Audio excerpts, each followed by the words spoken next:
Hey everyone, trying something new. Usually I do games, but I saw Thunderbolts and I've been meaning to branch out into movies, so what better way to start? Small note, I've been sick for over a week. I was waiting for me to maybe not be sick, but that might be another week, so if my voice is a little off or weirder than usual, probably very nasally, there then, that's what it is. So, sorry about that. So, yeah, moving on. There's probably going to be two parts of this. First part, I'm going to try to keep spoilers to a minimum, but later on, I definitely will be going on to talk about a spoiler in the movie just because it's something that I feel like should be talked about. So, I'm going to give you a little warning then, but just so you know, I will eventually at some point in this video get to a spoiler. So let's start off with the characters. All the characters in this movie are great. They have great chemistry. They banter a lot. Uh, they have connections. But I'll say that they kind of all have maybe a little bit too much of a samey vibe, if you know what I mean. Like they all feel like the sort of witty, sarcastic personality that like all heroes have a little bit of, but like these characters feel closer than ever to feeling like maybe they're taking a lot of it from either Iron Man or Deadpool. They're all like the screw up needs a second chance but still kind of lovable character. The most two unique characters being Bob, aka Sentry, and Red Guardian. Bob is kind of like a more of the loosely there kind of, I don't know. Best way I can describe it is like figuratively stoned kind of character. Um just he's kind of off. He's in his head a lot, more than any of the other characters. Um and I don't know, maybe I'm way off with that description, but like there's definitely something that's just not quite fully right about him that you get when you watch the movie. Red Guardian, on the other hand, is like total golden retriever, lovable idiot. He's just completely dumb, completely annoying, really well intentioned, loves everyone, loves everyone for like no reason. It's just really happy to be there. So that's definitely what makes Red Guardian probably the most unique character in in the film, and it's absolutely funny to see. So I'd also like to add that although the title is Thunderbolts, or now the New Avengers. Sorry, I know it's a spoiler for some. I said I would warn you. I'm not counting this as a spoiler since Marvel didn't even wait a week themselves to change the title after release. Anyways, back to what I was saying. Uh, I know the title is Thunderbolts or New Avengers, but despite that title of it being a team title, it's more like a Captain America Civil War movie in the sense of like all of the all of the other teammates are there, but it's clearly more of a Yelena's Black Widow, I don't know, movie or whatever. It's more like Yelena's Thunderbolts or something like that because the basically the beginning of the story starts from her perspective, her little inner monologue. She has the most screen time, while other characters tend to disappear for about maybe 5 to 10 minutes every so often when they go to do something. Uh, so it it's really more her movie than it is an Avengers or a Thunderbolts movie. And I just felt like that was something to note. Now, the plot is an intriguing one, with the main goal initially being revenge, against one person, which I guess I'll just not say who quite yet, but I'm sure I'll spoil it in the more spoilery section, right? Because at the beginning of the movie, they try to kill off the Thunderbolts before they became a team. That's the reason they become a team. Is they're like, well, they try to kill us. Let's go get revenge. I mean, who wouldn't want some revenge after that? But alongside that, we kind of have this, I don't know, side plot, co-plot, where now that they've kind of become a team and they're going along about their way to get revenge, there's kind of like a small little debate of like, do we have something here? Which is predominantly pushed by Red Guardian, who's like, yes, the Thunderbolts! We are great team! And so, you have that kind of excited energy thing. And it's just, it's hilarious because he's really the only one or the main one rooting for it. Everyone else is like, yes, we're teaming up now, but we're not like a team. Like, for example, Thunderbolts in this movie is actually part of Yelena's backstory. It was like a sports team she was in before, but it's not actually the title of the team. It's just kind of what Red Guardian is like. Yes, we are the Thunderbolts, just like your team in the sports. So he pushes that a lot, and everyone else is like, no, no, we're not gonna call ourselves that. we're not the Thunderbolts. We're just teaming up for now. We're just gonna get our revenge. We're gonna get Bob, or rather, we're going to get Bob back.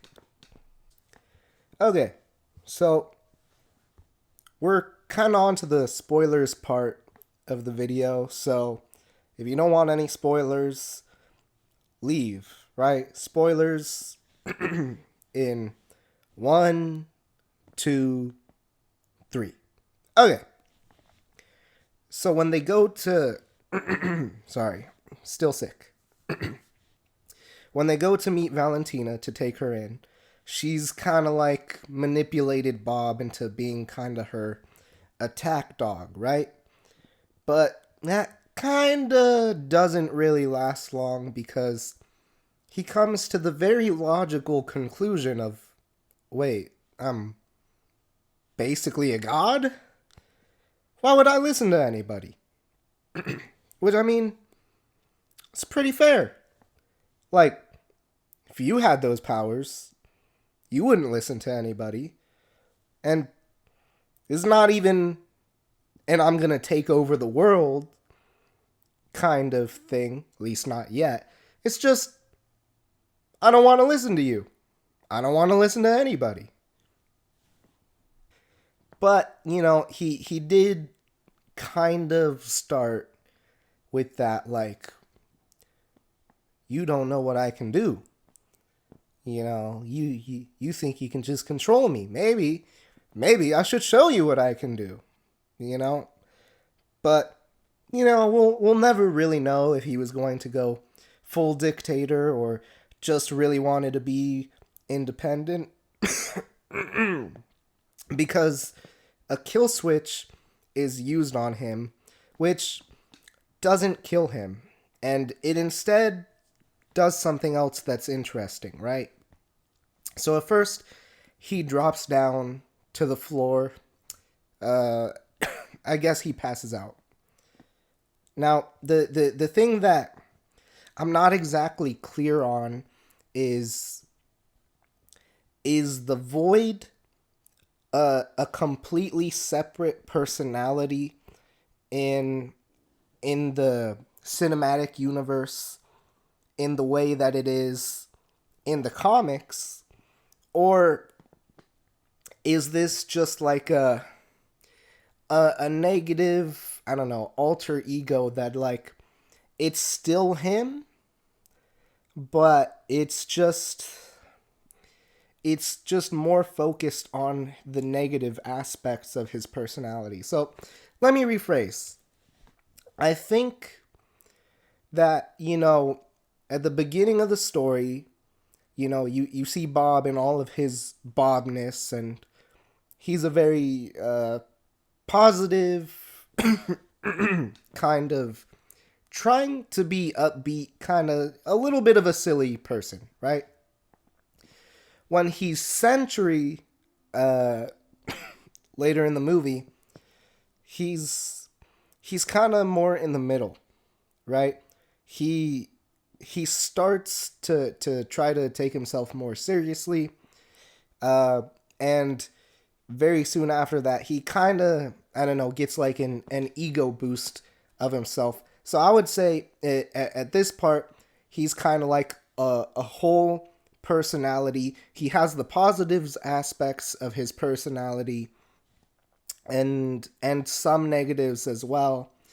And then I think the kill switch kind of activates like a, I don't know, like a divider in his brain that splits off his positive personality from his negative personality.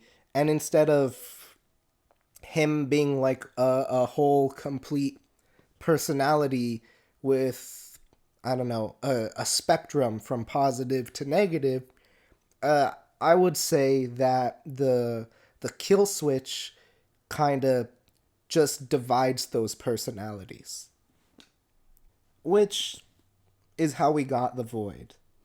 Now, I I love this movie. This is definitely one of the greatest Marvel movies post Endgame. But I'll say, if it does share one thing with, let's say, the Marvel movies I disliked the most, it's the way that they handled the villain. Now, for this villain, it does make sense that they ended it with the power of friendship and a hug, and now they have an ally for the future, especially with who this character is. However, I don't know, getting tired of seeing that. It feels like a lot of post Endgame movies either a choose to talk the villain down into not being the villain, uh, such as such as Multiverse of Madness, such as Thor: Love and Thunder, such as uh, Captain America: Brave New World, and probably some of the shows as well. It's just off the top of my head. I can't fully remember them. Well, I mean, in WandaVision, Vision literally talks to himself and then solves that with just a conversation. And there's some other things that go on in the shows, but to move on to the other part, which is, if they don't do that, then they usually feel like they skim the boss battles. So they skim or they skip it. As an example, Deadpool 3, is it? Where sorry, sick. Um Deadpool 3, where the one chick who is the brother, sorry, the sister of Professor Xavier, who is bald, who is super powerful, totally skip that boss fight. They just, you know, mess with the machine that she's interacting with, and it explodes everything without a boss fight. Um, Captain Marvel, the first one, was just a weird situation where Captain Marvel said, Well, screw proving myself. I'm just gonna blast you with my powers.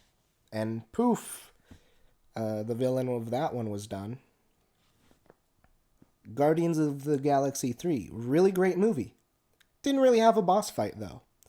And I just think in superhero movies, it's really integral to really have boss fights. Now, again, uh, I'll give Thunderbolts a pass. There's a lot of reason why they didn't really have a boss fight, which is one, he's too powerful.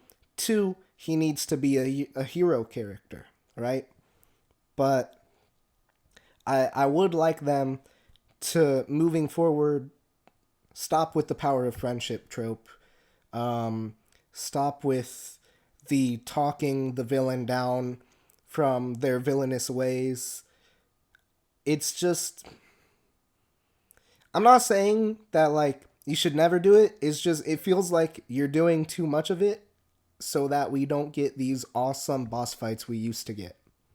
You know? Like even in movies where let's say the antagonist was a friend, we still got a dope boss fight. Captain America Civil War. We had that that totally unfair fight of Bucky and Cap fighting Iron Man, and that was great.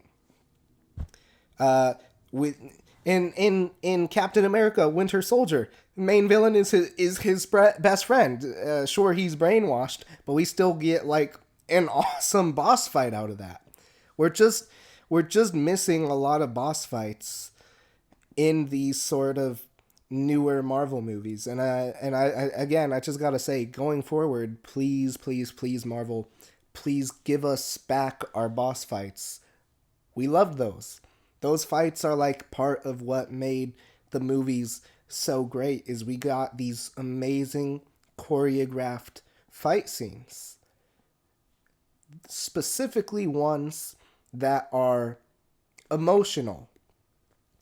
Like for example, those were more meaningful because they were boss fights. Because they, yeah, sure, they did talk to the bosses, and yeah, maybe they did try to talk them down, but also they just weren't going to be talked down.